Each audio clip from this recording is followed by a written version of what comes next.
Hello everyone. So in today's class we are going to study the two standard we are going to study. One is nothing but the POSIX.1 FIPS and one more is X/open standard. So this is the two standard we are going to see other than the POSIX. So we know that what is POSIX, right? So the POSIX is nothing but which is a portable operating system for the interface. So for what purpose it is developed?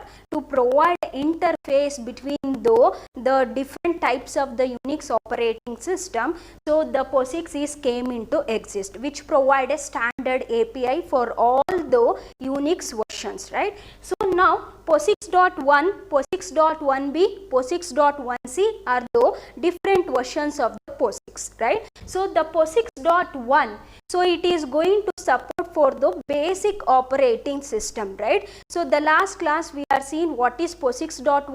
So how, for which purpose we are going to make use of the POSIX.1, right? So the POSIX.1 will be used in the basic operating system, and also it will be mainly used for the file operations related information.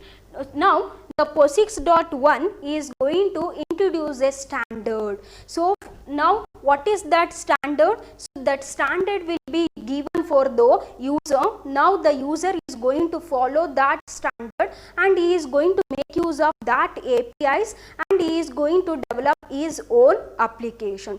So for that purpose POSIX.1 is also introduced the standard. So what is that standard name? That is FIPS. So what is that FIPS? Is nothing but the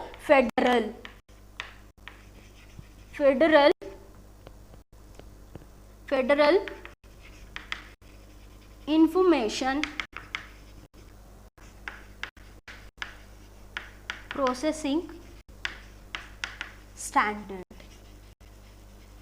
Now the FIPS, what it is a standard. So what it is? Federal Information Processing Standard. So for the federal company in the US, so they developed the standard, they introduced the standard for the US federal. So for that purpose the name is Federal Information Processing Standard. So this is the standard which is introduced in the POSIX.1. So which is developed by the which one? That is NIST, that is there in the US. So what is that NIST? So NIST is nothing but the National Institute for Standard and Technology. So what is that NIST? The NIST is nothing but the National Institute for Standard and the Technology. Now this POSIX.1 FIPS is going to follow the more restriction than the POSIX.1. So let us see what are the restrictions. So there is a 8 restriction is there. So we are going to see one by one. First one, job control. So the POSIX.1 is going to support the job control. So hope you remember the test macro, that is the POSIX job control. So this is the test macro, right? So what we studied in the job control test macro, so we are seeing that the POSIX is going to follow the BSD, that is the BSD style job control. So which style it is going to follow? That is the Berkeley Unix operating system style job control it is going to use. How it is going to work? We are seeing it is going to switch from the background to the foreground. So this is going to be defined in the POSIX.1 FIPS also. So second one, saved set UID and the set GUID. So what are they? So it is also going to make use of the one of the test macro, that is the POSIX saved IDs. So now saved set UID and the set GID is also going to be supported in the POSIX.F.1 FIPS standard. So what are they? So we know that whenever the user is going to log in, it is going to automatically assign the saved user ID and the saved group ID, right? So when the value is -1, so the user is going to can change into the effective user ID and the GID for the modification of an file. Otherwise he cannot. So this is going to be supported in the POSIX.1 FIPS also. Now the third one, long path name is not supported. So we are seeing though one more, that is the POSIX. In the POSIX we are seeing the POSIX no trunc. So we are seeing though the one of the test macro, that is POSIX no trunc. So what do you mean by that? So it is not going to be supported in the POSIX.1 FIPS. So when the POSIX no trunc it is having the -1, indicate that it automatically going to truncate the long path. So it is going to truncate the long path into the name bytes. So now if the value is not a -1, it is not going to be truncated automatically. So this is what not going to be supported in the POSIX.1 FPS.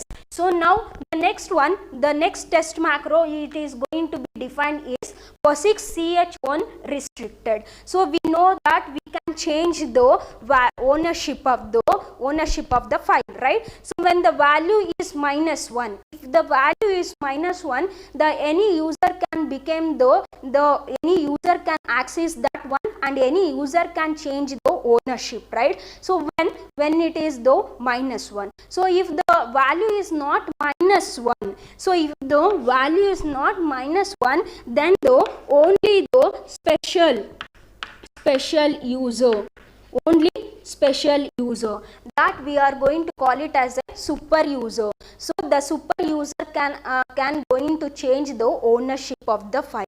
So now in the POSIX.1 FIPS, the value of the ch1 restricted is not a -1. So but in the POSIX its value is -1 by default. Now next one, POSIX vdisable. So we know that the POSIX vdisable is the one more macro. So what it indicates that if the value is -1, so it is nothing but it is not going to be able to change the meaning of the special character in the terminal device file, right? So you cannot change the meaning of the special character. So when the POSIX vdisable value is -1, so otherwise, so in the POSIX.1 FIPS it is tells that the value is not a -1. So that is nothing but you can change the special meaning of the character which is there in the terminal device file. Now the n group maximum value is how much in the POSIX? It was 0, but in the POSIX.1 FIPS the value is going to be 8. So that is what the n group max. So what is that n group? That is the simultaneous group you can created at a time. That is in the POSIX the value was 0. Here the POSIX.1 FIPS the value will be 8. So now when we are going to make use of the read and write API, so we are going to use the read API for reading the file. To write the content to the file, we are going to make use of the write API. So that is nothing but the read API, and the next one is the write API. So these are the API we are going to use for reading and writing the file, right? So now suppose while writing some data to the file, now suppose for example this is a file, now you are keep on writing the data to this file. Now in middle the signal is going to be interrupt. The signal is going to be int. So in that cases, so whatever the data is there, that has to be written in which one, in the POSIX.1 FIPS. So that is what the read and write API is. Now next one, group ID. So as I said, when the user is going to log into the Unix operating system, when the user is going to log into the Unix operating system, user or any consider POSIX.1 or anything. So now when the user is going to log into this operating system, it is going to automatically assign the UID and the GID, that is the user identification number and the group identification number automatically. So when the user is going to create any file here, that is the r.txt. So now for that the group ID and the UID will be there. For which one? For the directory. Now the directory. Now whatever the directories UID and the GID is there, the same UID and the GID will be initialized to the file also. So this is what the 8 point the FIPS is going to be given. So now with this you can say that the POSIX.1 FIPS is more restricted than which one? Than the POSIX. So this is about the POSIX.1 FIPS standard. Now we are going to move on to the one more standard. Let us study the one more standard, that is XOpen standard. So why they are introducing this many standard? That is the POSIX standard, so the POSIX.1 FIPS standard and the XOpen standard. So why they are introduced? So only to provide a standard application programming interface, to provide a standard APIs for all the versions of the Unix operating system, they introduce this many standard. So now XOpen standard. So now this is the one of the standard, so which is formed by the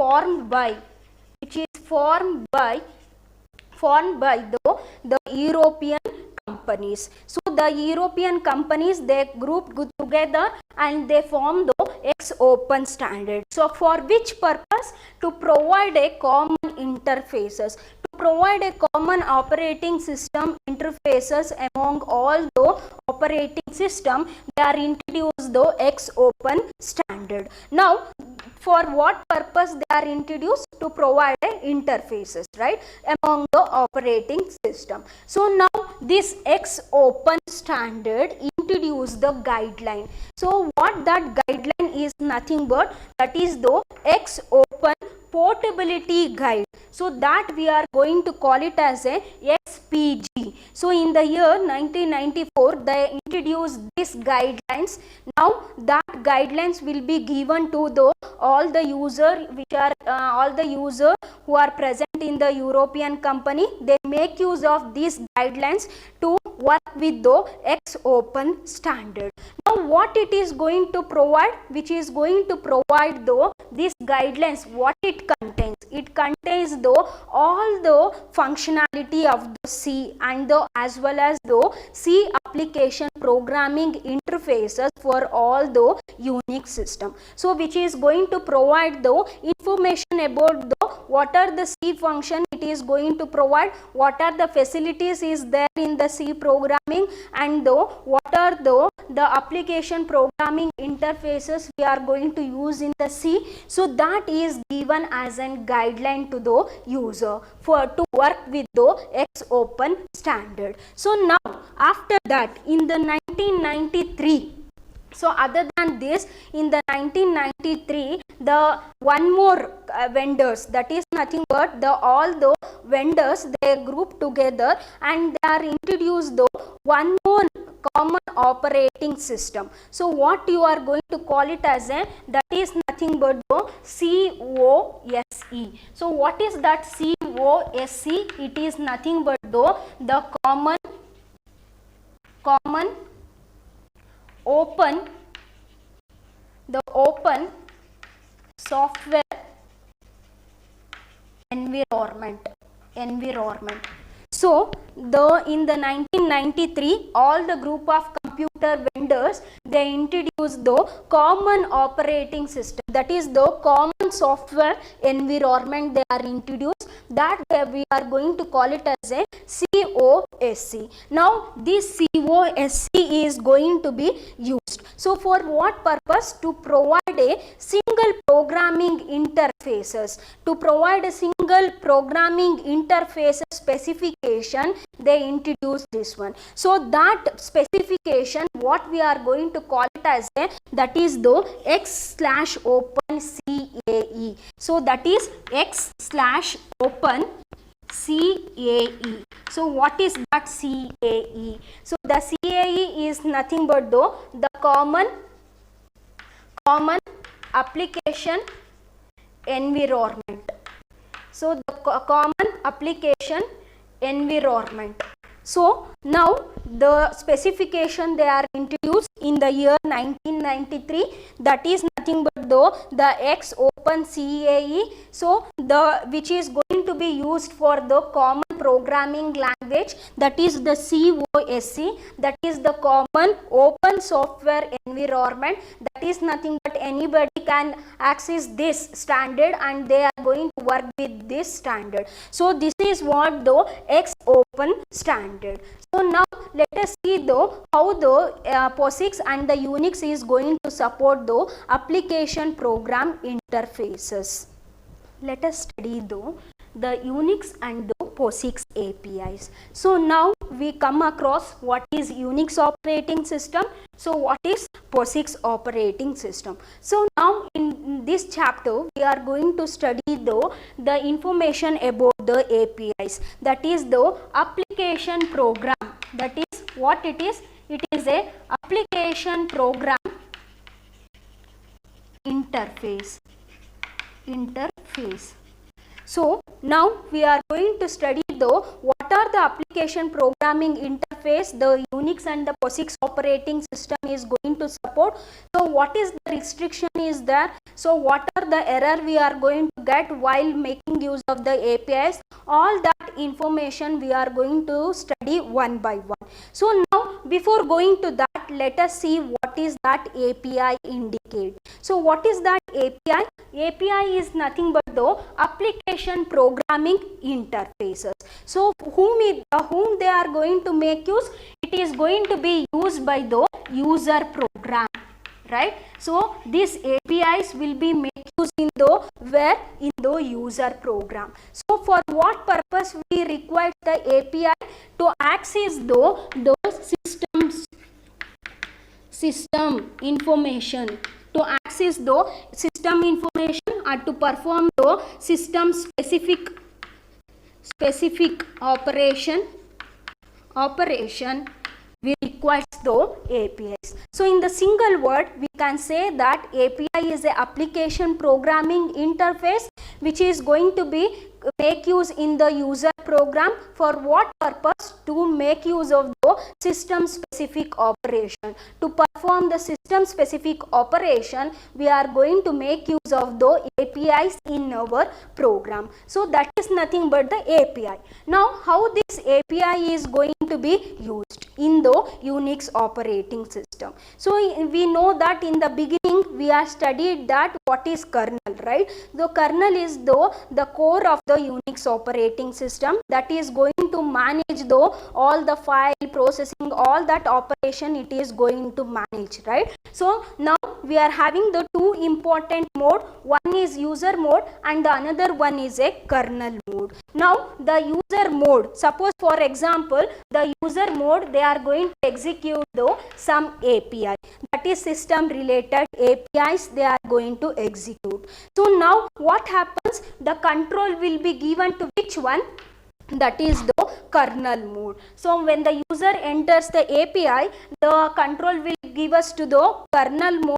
Now make use of the data and the resources which are present in the kernel mode. Now after execution, so what happens? The control will be given back to the user. Now there is a switching, right? So there is a switching operation between the user mode and the kernel mode when you are going to make use of the APIs. Now when you are going to make use of APIs, there will be a context switching, right? So from the user mode to kernel mode to the user mode. So that's why it is a better to make use of whenever the API is required. So don't use unnecessarily. So that is what the one of the important point you have to remember before making use of the API. Now as I said, API is the application programming interface, then make it use little, so don't waste the kernel resource and the data. So what API is going to provide? So this API is going to provide the many APIs for the some specific application. Suppose for example, first one for the system configuration, that is to get the system configuration detail and the user information. We are going to make use of the APIs to get the system configuration and the user related information. Now I want to know who is the owner of the file. So now in that cases you can make use of the user information. Now I like to know what is the maximum number of the bytes to create a file name. So that is going to be supported in the system configuration. So to fetch that information, the API is required. Now second one, you can make use of the file manipulation. So file manipulation. To perform the file manipulation, we are going to make use of the API. For example, to write some data to the file, to read the data to the file, so to seek the file, that is to search the specific character in the files. So in that cases you are going to do the file manipulation. For that the specific API is there. So other than that, we are having the process creation and the control. So for process creation and the control, we are going to have the specific API. Suppose for example, the fork is the one of the important process creation API. So all these things. So other than that, we are having the inter-process communication. So we know that the multiple processes will be supported in the Unix operating system. When the program is executed,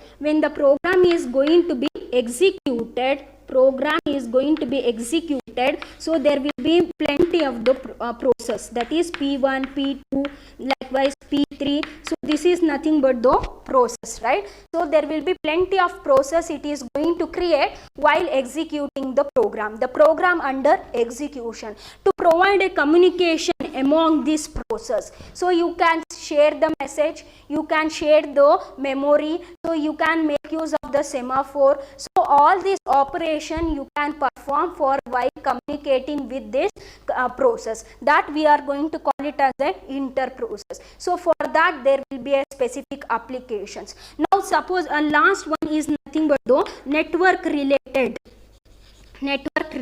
information. To get the network related information, suppose for example I like to send the email to someone, so in that cases there will be a specific API. So this many application is there to make use of the APIs in your program. So based on which operation, which application you are using, so that application you can select, and under that there will be plenty of APIs. You can make use of that APIs. So for what purpose? It is going to reduce the coding part. So that's why it is going to provide the APIs for the user, that is predefined APIs.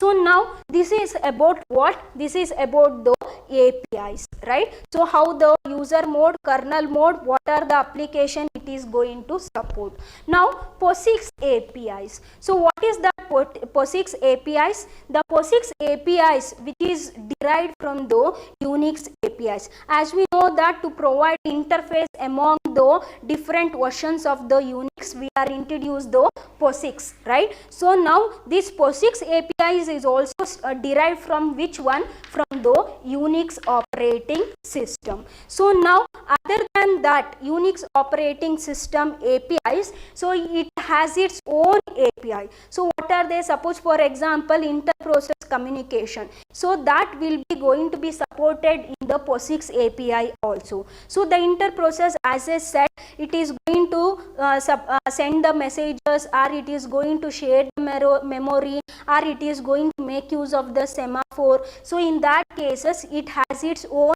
API.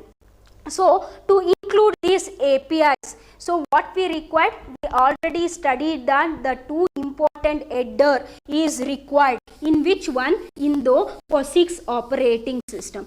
So in every program we are going to include the two important header, that is the POSIX source and the one more is POSIX C source.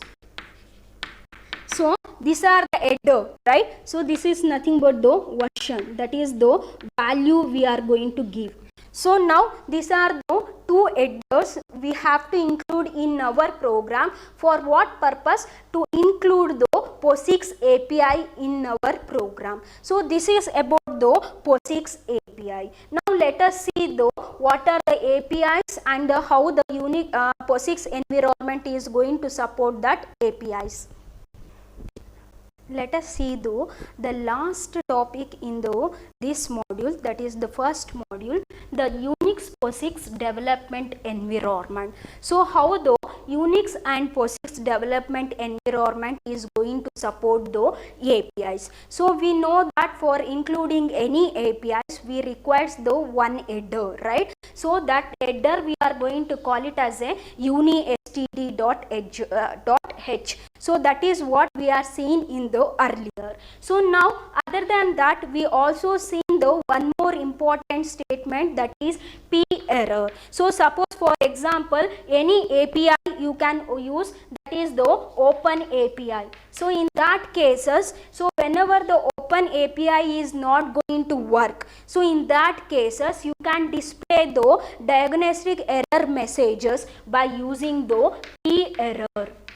That is P error not open, that is the not open properly, or a invalid file name. So you can give any error message to display it in a P error function. So this will be used for displaying the error message when the API is not going to be work, right? So when the API is going to unsuccessful, then you can make use of the P error message. Now other than that, so all the APIs, right? So open API, read API, or consider fork API, you can consider any API that is going to be contain the object code, right? So how this open API should work, so how the read function is going to work, so how the fork function is going to work. So all that function definition, that is nothing but the object code. So that object code for the all the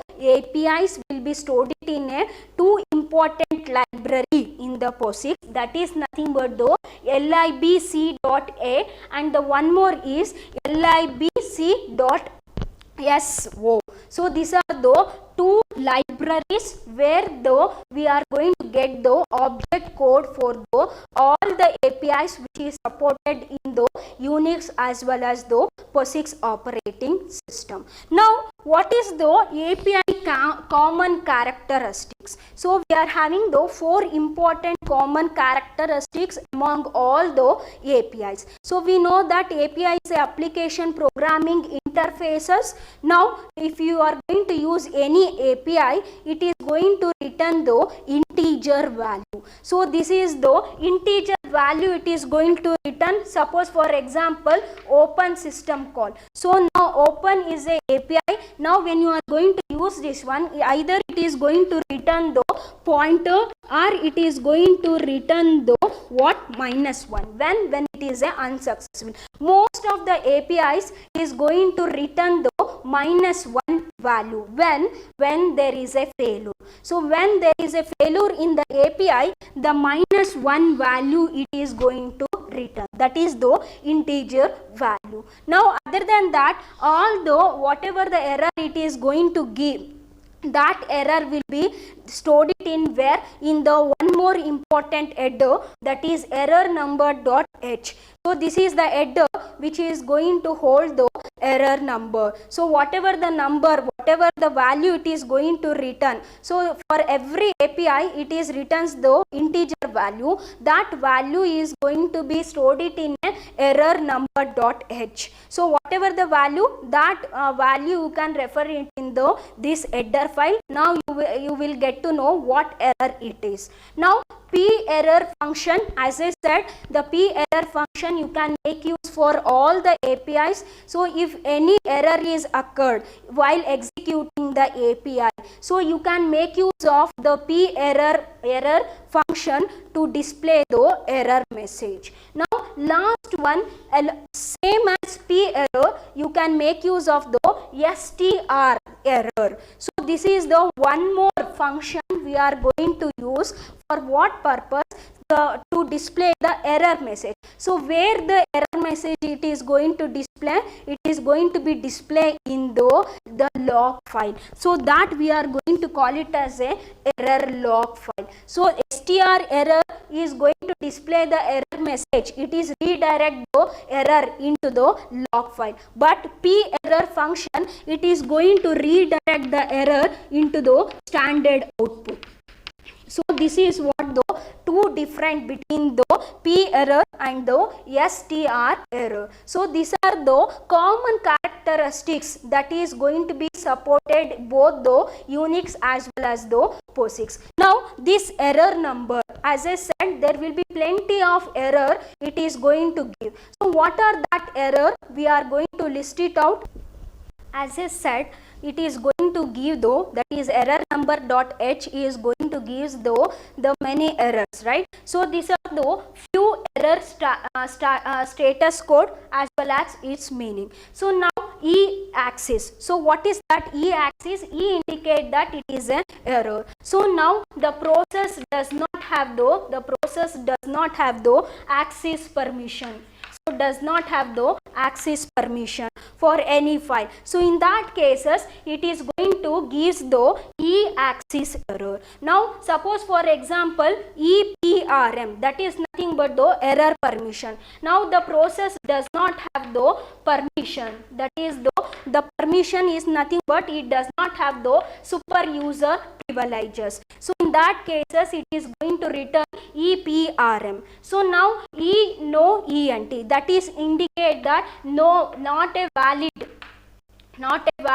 file name. So in that case, it is going to introduce the error, that is no ENT. Now bad F, that indicate that if the processor is going to make use of the bad file pointer, that is whatever the file pointer you are used in your API is not the correct one. So in that cases, it is going to give the bad F. Now similar to that, interrupt. So while executing any program or any signal, in that cases the signal is going to interrupt your program. So in that cases, there will be an error. So in that case, EINT are introduced. Now E again. So what it indicate? Suppose for example, while executing or while writing some data to the file,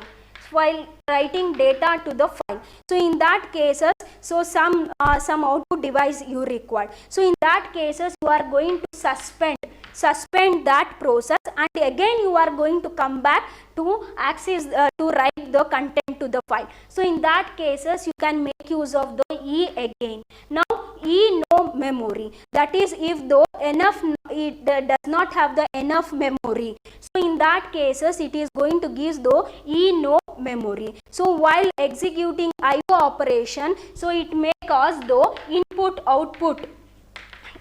output error. So that is EIO. So now while reading and writing the data to the pipe, so there will be some error is going to be occur. Now suppose for example, you are going to write the data to the file, but it does not have the read permission. In that cases, ePipe is going to be exit. Now next one, e-child. So you are not able to create the child process, so by the parents. In that cases it is going to give an e-child D. So these are the few error status code. So there are few many error code I listed out here with the meaning. So this is about the last topic. So that is POSIX and the Unix APIs. So this finish out the first module. Now let us brief out what we studied in the from the beginning. Thank you.